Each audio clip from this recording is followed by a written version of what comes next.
Welcome to the webinar. The broadcast is now starting. Bien le bonjour à toutes et à tous, Valentin Franc avec vous pour ce point de marché spécial crypto-monnaie. Comme d'habitude, nous allons faire le top 10, l'analyse technique du top 10 des cryptos. Si vous en avez une qui ne sont pas dans le top 10 et que vous voulez que j'analyse, eh bien n'hésitez pas à me les demander, ce sera avec un grand plaisir de faire une analyse sur celle que vous demandez. Alors, tout de suite l'avertissement légal sur le risque, le trading avec effet levier amplifie toujours les gains et les pertes. Un compte risque limité prend un risque de perte du capital investi. L'investissement sur compte titre prend un risque de perte en capital. IG fournit exclusivement un service d'exécution d'ordre. La présentation est à titre indicatif et ne saurait être considérée comme un conseil ou une recommandation. Alors, sans plus attendre, nous allons faire un tour du marché. Alors, le marché qui est en baisse depuis hier. Vous voyez que sur les dernières 24 heures, on a tous les cryptos du top 10 qui est en baisse, mis à part, voilà, Stellar. Stellar qui gagne 0,51%, donc autant dire qu'il est plutôt flat, ce Stellar. Sur les 7 derniers jours, pardon, sur ces derniers jours, on voit qu'on a quand même des cryptos qui sont en gain. Bitcoin qui prend 5%, l'Ethereum 6, Bitcoin Cash qui est à l'équilibre, on a le Cardano, IOTA qui sont en baisse. Voilà, donc clairement la crypto parmi le top 10 qui surperforme sur les 7 derniers jours, eh bien euh, voilà, c'est l'Ethereum. Voilà, c'est l'Ethereum euh, suivi par le Bitcoin. Ethereum, Bitcoin. Sur les 7 derniers jours, on voit une capitalisation boursière qui a bondi le lundi de la semaine dernière, mais depuis, on peut voir qu'il se stabilise autour de 270 milliards de dollars. Donc voilà, marché qui consolide. Et vous voyez que depuis le début de l'année, c'est un marché qui est plutôt en baisse. On se met en échelle logarithmique et vous voyez on a plutôt une tendance baissière. Donc c'est dans ce sens de la tendance qu'il faut plutôt, je pense, se positionner. Alors on commence tout de suite par le Bitcoin. Euh, on a nos graphiques avec l'échelle logarithmique, très important. Là, c'est en linéaire, ici en logarithmique. Pourquoi en logarithmique? Quelle est la différence? Eh bien, tout simplement, c'est le pas. Un pas linéaire et un pas logarithmique, c'est un logarithmique, eh bien, c'est une échelle logarithmique. Et ce qui permet en fait de faire des analyses de plus long terme en général, ou alors lorsqu'on a des produits un peu plus volatiles, comme les crypto-monnaies, faut se mettre sur le logarithmique si on est en unité de temps journalière, parce que 1% il y a 6 mois ne valait pas la même chose que 1% aujourd'hui. Donc, si on se met en linéaire, aujourd'hui, une variation d'1%, c'est quoi? C'est, on va dire, le prix, il est à 7 000 $, donc 1%, c'est 70 $. En début d'année, 1%, c'était 200 $. Donc forcément, le marché ne réagit pas de la même façon quand on avait une variation de 200 $ et aujourd'hui de 60 $. Donc c'est pour ça que le logarithmique est important. C'est parce que le logarithmique permet de voir la réaction du marché selon voilà un pourcentage et non pas selon une valeur absolue.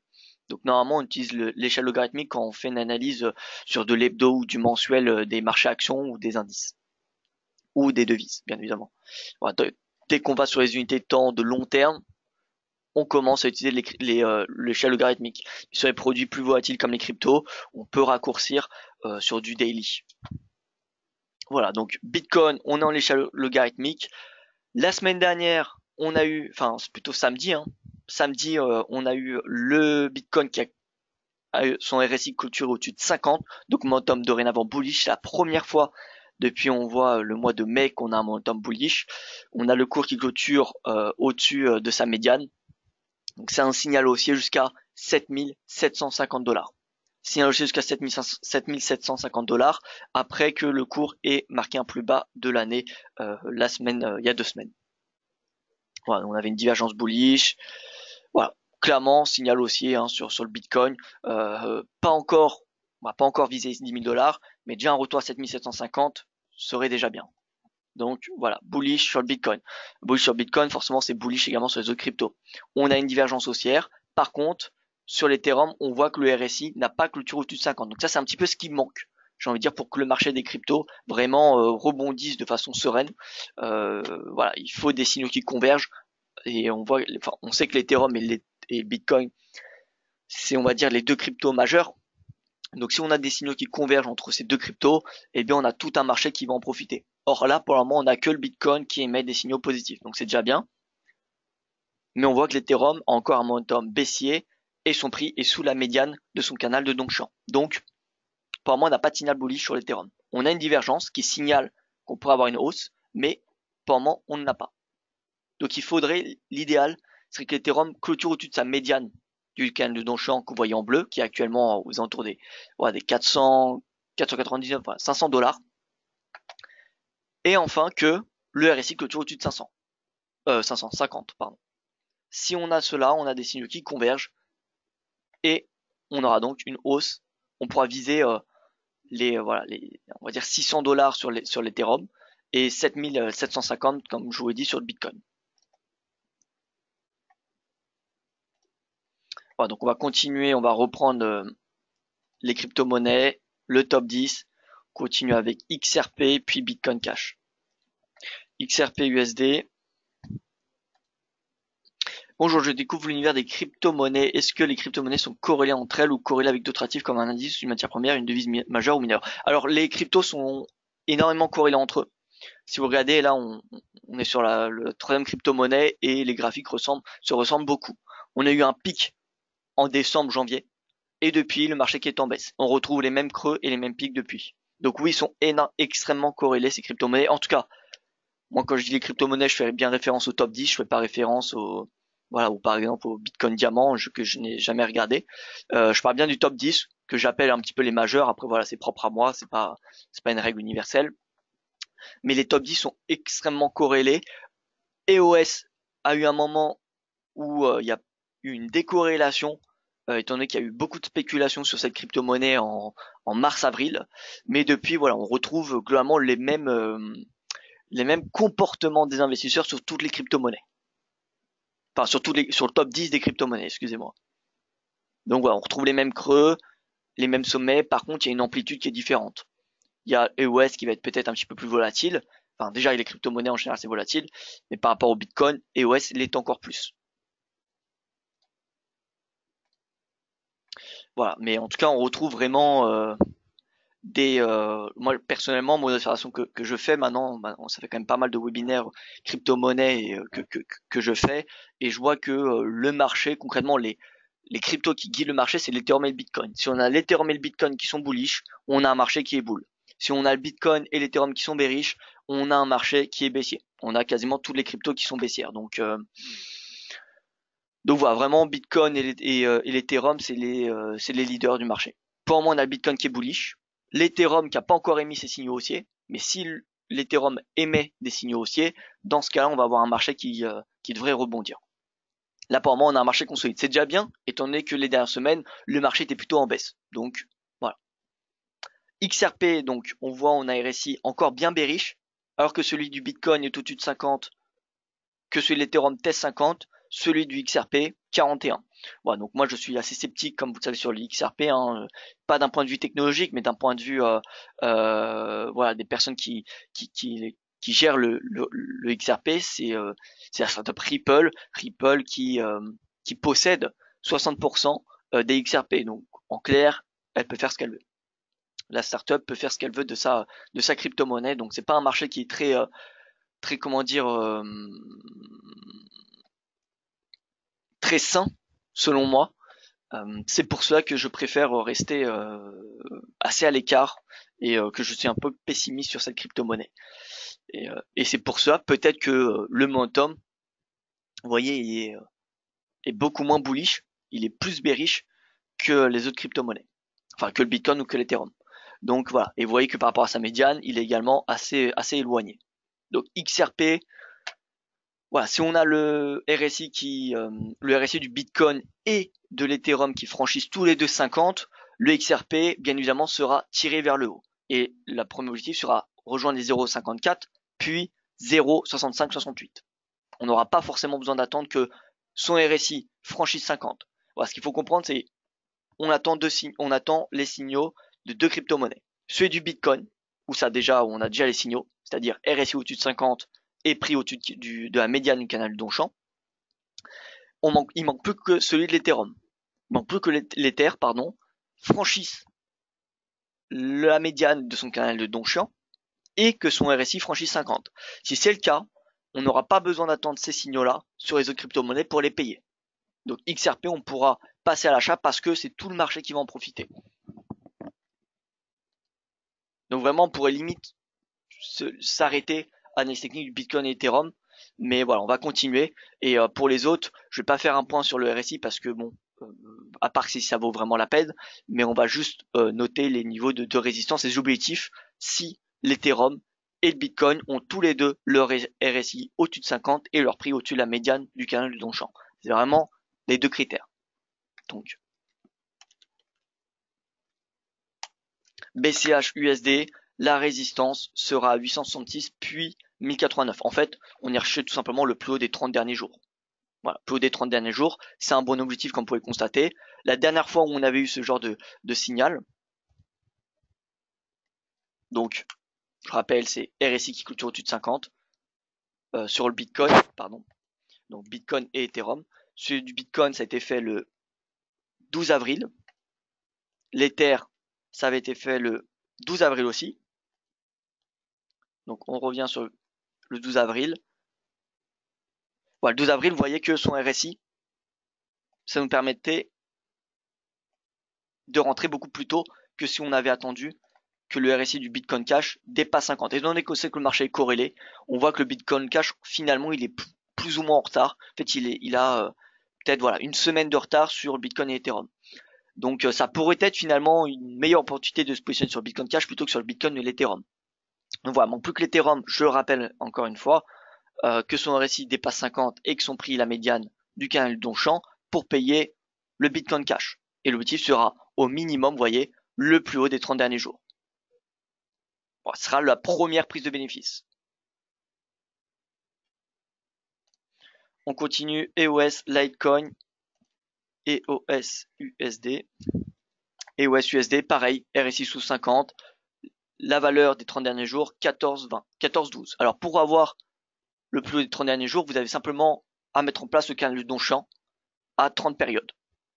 Normalement, c'est 20 pour les indices, pour le forex, etc. Parce qu'il y a 20 jours de cotation pour les indices. Étant donné qu'il y a, on va dire, 4 semaines dans le mois. 5 jours de bourse par semaine, 5 x 4, 20. Or, crypto-monnaie, c'est 7 jours sur 7. Donc, voilà, c'est 30 jours, on va dire en moyenne. 30 jours, donc voilà, 14, 12, la résistance. Litecoin, RSI, bien en dessous de 50. Pareil, on avait le signal du 12 avril, regardez. 12 avril, lorsque le Bitcoin et Ethereum avaient tous les deux leur RSI qui franchissait 50. Vous voyez que le RSI du Litecoin n'avait pas dépassé, mais c'était possible déjà de rentrer à l'achat. C'était possible pour viser le plus haut des 30 derniers jours. On continue sur Stellar, Cardano.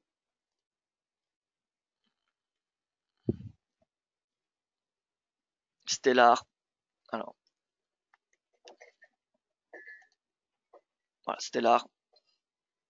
12 avril. Par contre, Stellar, on voit que le 12 avril, on avait le RSI qui avait également franchi 50. En même temps que le Bitcoin et que l'Ether. Donc c'est pas forcément une devise, une crypto qui est, latente. Qui est en latence par rapport au Bitcoin. Mais bon, la résistance sera 0,28.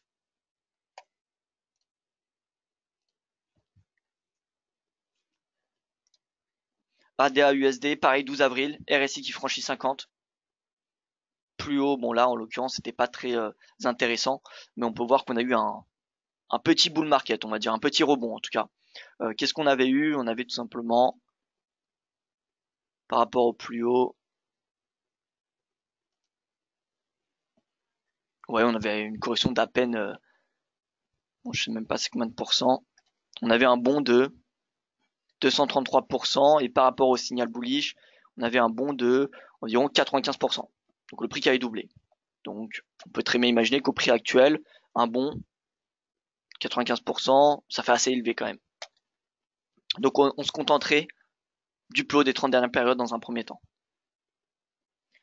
Comment je sais qu'elle n'est pas dans le top 10? Je voulais avoir un petit retour sur le Zen Cash. Zen, merci d'avance. Alors je vais voir ça avec vous. Alors comment on sait que c'est pas dans le top 10? Eh bien, moi personnellement j'utilise CoinMarketCap qui trie selon la capitalisation boursière les cryptos. Et là vous voyez donc Bitcoin, première capitalisation boursière, 115 milliards. Ethereum 48, XRP 18, etc., etc. Donc Zencash, c'est Zencash ou Zcash? Parce que c'est pas, je pense. Alors Zencash, Zen, d'accord. Alors j'ai jamais connu, donc je vais regarder le Zencash juste à la fin du top 10. Autre question qu'on me pose sur les crypto-monnaies, ces actifs sont-ils plus pour faire du day trading comme le DAX par exemple, ou plutôt du swing comme l'or par exemple? Alors les deux, Didier, honnêtement les deux semblent aller très très bien sur les crypto-monnaies. Je vois pas de vraiment de préférence, en tout cas les seuils psychologiques sont particulièrement importants sur les crypto-monnaies. Ça ressemble beaucoup au marché des commodities dans le sens où eh bien, les crypto-monnaies sont limitées. Il y a un nombre limité en circulation, tout comme l'or, etc., etc. Alors que le nombre d'actions, il peut être, voilà, on peut, les actions peuvent augmenter.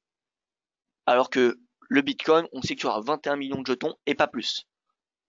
Demain, l'action Apple, on peut avoir 10% en plus d'actions Apple sur le marché. Donc voilà, ça semble beaucoup plus d'un point de vue technique trading aux crypto-monnaies dans le sens que les seuils psychologiques sont extrêmement importants. Pour débuter sur les crypto, vu le nombre qui existe, lequel serait le mieux pour étudier les graphiques et envisager de le trader si je ne souhaite en étudier qu'un seul? Alors Didier, bien écoutez, déjà faut savoir, comme je vous ai dit, que les cryptos se ressemblent beaucoup. Elles se ressemblent beaucoup, pas d'un point de vue technologique, hein, mais d'un point de vue trading. Elles sont énormément corrélées. D'un point de vue trading, il n'y a pas que l'analyse technique qui est suffisant, il faut également avoir des conditions de trading intéressantes, c'est-à-dire la liquidité, le spread, voilà, liquidité, le spread, tout simplement. Et bon bien, là où il y a le plus de liquidité, il suffit d'aller trade volume, monthly, donc volume mensuel, et là on peut voir Bitcoin, il y a quand même par jour, vous voyez, 3,4 milliards 3,4 milliards. Le Tether est beaucoup échangé. Donc il y a la liquidité, sauf que le Tether c'est corrélé au dollar, c'est-à-dire que 1 Tether égale 1 dollar. Donc c'est en fait le Tether il sert juste à comme monnaie d'échange, comme monnaie de transition dans les crypto-monnaies. Mais sinon on a l'Ethereum. Ensuite on peut voir qu'on a des marchés qui sont à moins d'1 milliard de dollars par jour, donc ça reste liquide pour les cryptos, mais c'est pas forcément très très liquide d'un point de vue d'échange. Donc Bitcoin c'est en tout cas le plus liquide et c'est en général d'un point de vue spread le plus compétitif. Donc d'un point de vue conditions de trading, j'ai envie de dire Bitcoin est plus intéressant. Maintenant voilà, on a quand même j'ai envie de dire des marchés qui sont extrêmement corrélés. Et après tout dépend vraiment de si vous faites du swing trading, j'ai envie de dire le spread va pas énormément compter si vous achetez EOS. Même s'il est un tout petit peu plus important, ça va pas vraiment compter. Parce que la commission est quand même relativement faible. Donc ADA, je continue, excusez-moi, sur le top 10 et ensuite je passe au Zencash. Hein. Je ne vous oublie pas. Donc on passe sur Cardano, IOTA. Cardano et IOTA. Bon, on a fait Cardano, pardon. IOTA USD. IOTA, donc voilà, le 12 avril, on avait le signal en même temps que celui du Bitcoin et l'Ethereum. Donc c'est pas une crypto, on va dire, qui est latente. Mais donc si l'Ethereum a son RSI qui dépasse 50 et son prix la médiane du canal Longchamp, on peut anticiper un retour au plus haut des 30 dernières périodes, c'est-à-dire à 1,65 environ. Voilà, on passe au Zenka, Zen USD. Zen USD, 12 avril. Ah, et bien vous voyez que le Zencash avait un signal bullish bien avant celui du Bitcoin ou l'Ethereum. Et là on voit que le RSI a dépassé 50 depuis maintenant pas mal de jours. Donc ça, c'est assez intéressant. Parce que vous voyez, donc 12 avril, à ce moment-là on avait le signal haussier du Bitcoin et l'Ethereum. Et là on peut voir d'ailleurs qu'on a eu un beau chandelier haussier. Sauf que le Zencash avait donné le signal bullish. Alors je vais regarder avec précision. RSI 50. Voilà, à ce moment-là. Donc assez tôt quand même, vous voyez, peut-être donc entre le 12 et le 13, entre le 12 et le 13, eh bien ça fait Ça fait pardon 9 jours, 9 jours donc voilà une dizaine de jours avant le signal sur Zencash. Alors c'est pas symétrique, hein, on n'a pas toujours le même signal, mais là on voit qu'on avait eu le signal bullish 46, voilà, le 6, 9, ça fait le 15. Peut-être que le 15 juillet finalement, peut-être que vers le 15 juillet, vous voyez, on pourrait avoir un signal bullish sur l'Ethereum, même bien avant, je pense, parce que rappelez-vous, le Bitcoin avait son RSI qui dépassait 50 et le prix, la médiane sous canal de Longchamp le 12 avril, sauf que le Bitcoin l'a déjà fait en ce moment. Bitcoin l'a déjà fait, mais plus que l'Ethereum. Donc voilà, l'Ether, il pourrait le faire bien avant le 15 juillet. Donc voilà, Zencash, en tout cas, ce qu'il faudra viser, vous voyez, c'est finalement bien plus haut que les 30 dernières périodes, parce qu'on est déjà. Donc voilà. Zencash, en tout cas, voilà, je pense pas que ça change. Vous voyez qu'on retrouve globalement la même tendance, c'est-à-dire un pic début avril, un marché en baisse. On avait eu un rebond avril-mai et une nouvelle baisse. Par contre, à l'inverse du Bitcoin qui avait inscrit un nouveau plus bas de l'année euh, fin janvier, début juillet, vous voyez que le Zencash était maintenu au-dessus de ses plus bas d'avril. Voilà, donc le Zencash se porte peut-être un petit peu mieux que le Bitcoin. Donc si on a un rebond voilà, du Bitcoin, l'Ether, si on a des signaux positifs, on pourra pourquoi pas envisager un retour à 30 $, le Zencash.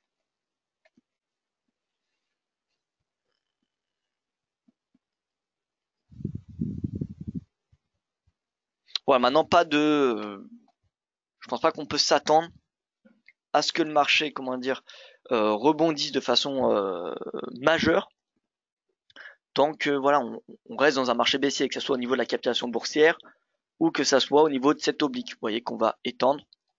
Voilà, tant que le prix se situe en dessous de cette oblique, le marché il est en tendance baissière. Donc il n'y a pas de raison de voilà, se positionner à l'achat pour du comment dire, enfin d'anticiper pardon un rebond du marché, d'être dans un nouveau bull market.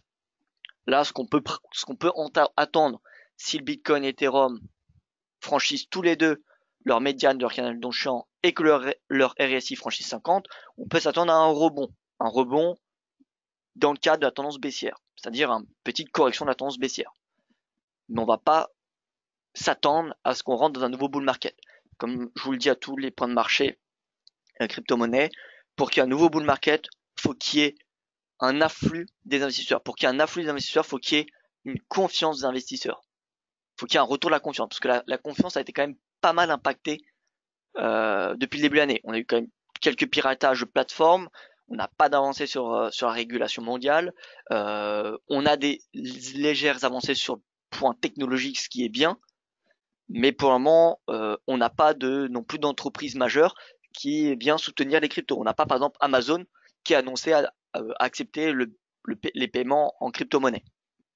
Si c'est le cas, ça donnera une crédibilité supplémentaire au marché et donc on aura potentiellement des investisseurs qui vont se positionner davantage sur la crypto. Mais voilà, le facteur principal pour qu'il y ait un nouveau bull market, c'est qu'on ait un afflux d'investisseurs. Pour qu'il y ait un afflux d'investisseurs, je pense qu'il faut que la confiance sur les cryptos, sur ce marché s'améliore. Parce qu'il y a quand même quelques problèmes de sécurité. Pas au niveau de la blockchain, mais au niveau des intermédiaires. Alors je vous rassure, IG prend le risque pour les plateformes et voilà, il n'y a pas de problème là-dessus. Mais je parle plutôt au niveau des plateformes d'échange réelles qui eux, voilà, quand vous achetez des cryptos, vous les stockez généralement chez eux, en tout cas la plupart stockent chez eux. Et si ce site se fait pirater, eh bien le hacker peut vraiment partir avec les crypto-monnaies. Il peut vraiment partir avec les crypto-monnaies. Donc encore une fois, IG prend le risque pour les clients et donc voilà, il n'y a pas de, enfin voilà, le risque de piratage pour les clients, il est nul.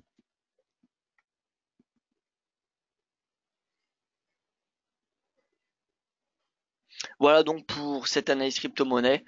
En clair, toujours un marché baissier, mais on pourrait avoir un rebond ces prochaines séances. Un rebond qui pourrait durer parce que voilà, en début de semaine dernière, on a quand même un beau rebond. Mais voilà, je pense qu'il peut durer. Il manque plus que l'Ethereum. Encore une fois, je reviens dessus.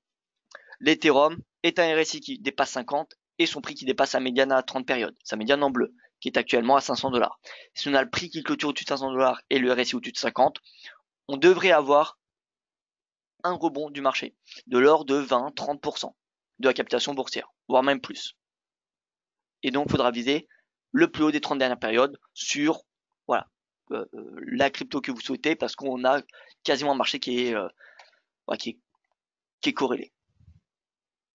Alors, mon rebond, je vois aller où pour le Bitcoin? Alors, 7750 dans un premier temps.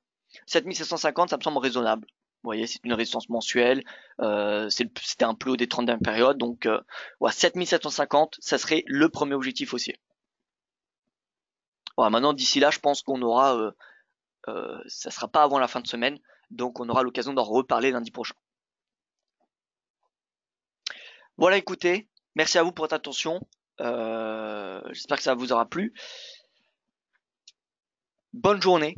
Bonne journée, à demain pour ceux que je retrouverai dans mon webinaire quotidien et sinon pour ceux qui sont là que pour le webinaire spécial crypto-monnaie, eh bien écoutez, je vous dis à lundi et soyez prudents sur les marchés. Excellente journée à vous et à demain.